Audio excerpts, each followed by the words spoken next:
I want to talk this morning about God's plan for you, because God has a plan for all of us. What's unique about the plan of God is that he specifically designed it for each one of us.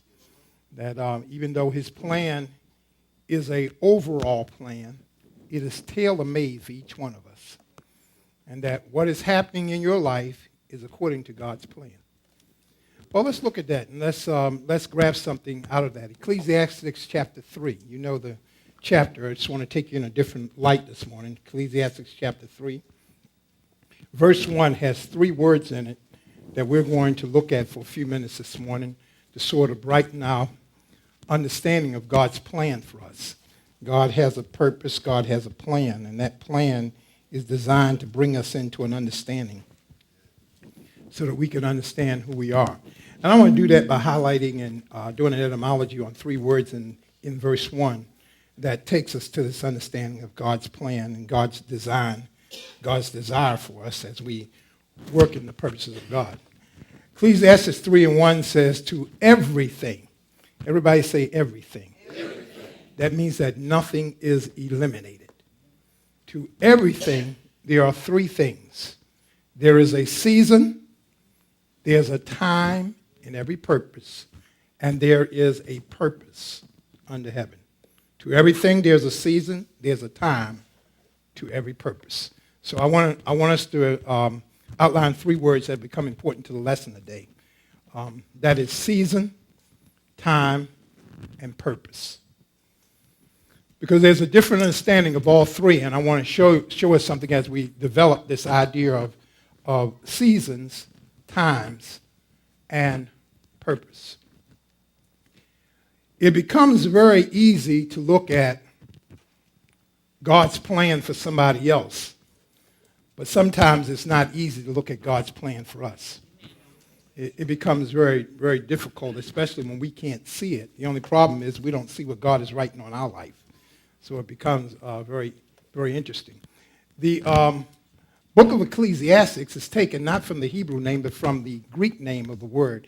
Ecclesiastes means the preacher. It is the one who preaches, who really speaks to the ecclesia. The ecclesia is the assembly. So in other words, it means for us that the preacher speaks to the church.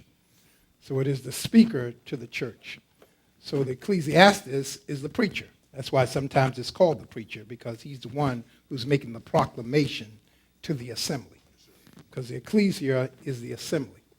And so in understanding that from the Greek terms, we understand what the book is about. It is a book of wisdom. And many of us know that Solomon wrote the book.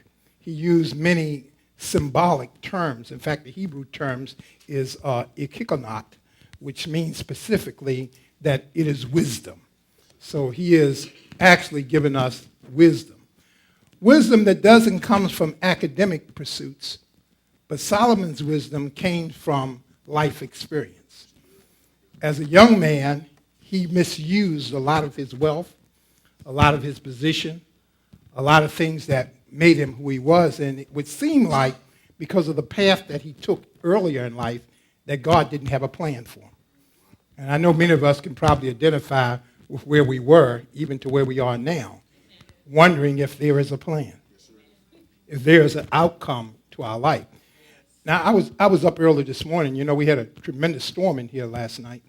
And I was thinking about storms, and I just, as I began to design the message for today and what God has for us, one of the things that I saw specifically is that throughout everything, God has planned everything.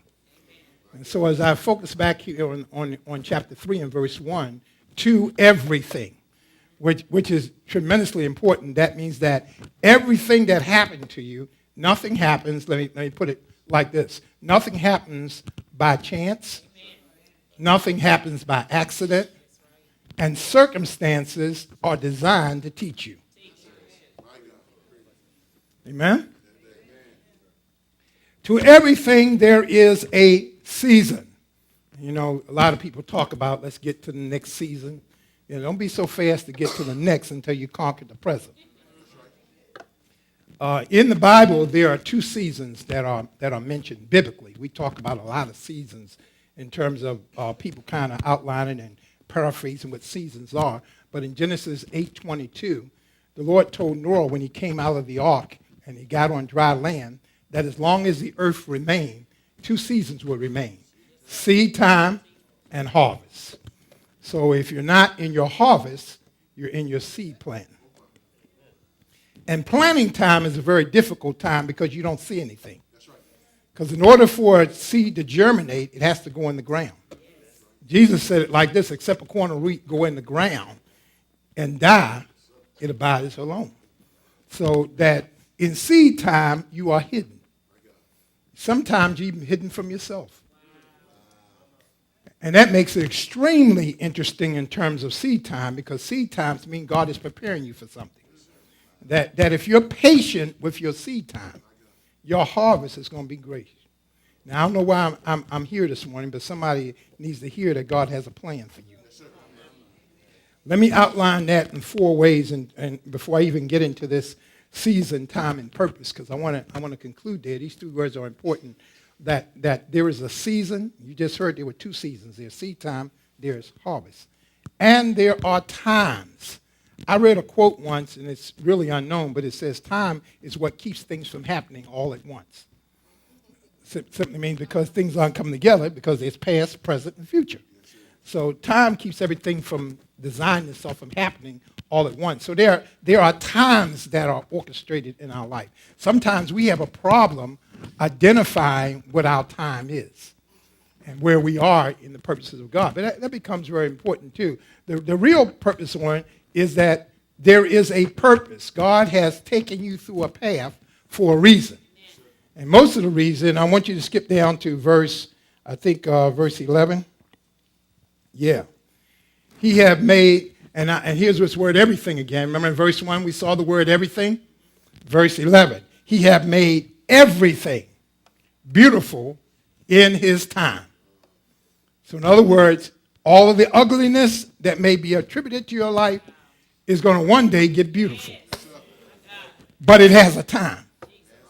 Everything will become beautiful in its time. We just saw this, and now I'm walking down a path, so I want you to stay with me. First thing I want you to see is that there's seed time and there's harvest. Because in the seasons, there's 2 seasons. Either you're in a time where you're being seeded, God is putting you under something because he's hiding you for a time that he can bring you out. Or secondly, there's a time that he's going to make all the ugliness in your life beautiful. Verse 11 says he makes everything beautiful in his time. Now, the reason why we never get to the beauty of our time is because we get shortened out of our time by progressing in things that God doesn't want us to be in. So we never get to the beauty because we curse the ugliness. And that causes us to miss the purposes of God because we really don't see the beauty of God because of what we're cursing in there. And he has set the world in their hearts so that no man can find out the work of God maketh from the beginning to the end. Now, what the rest of that verse actually says to us is that God had already hidden your release inside your struggle. That in your struggle, it's already hidden in your heart the way to get out, but you can't see it.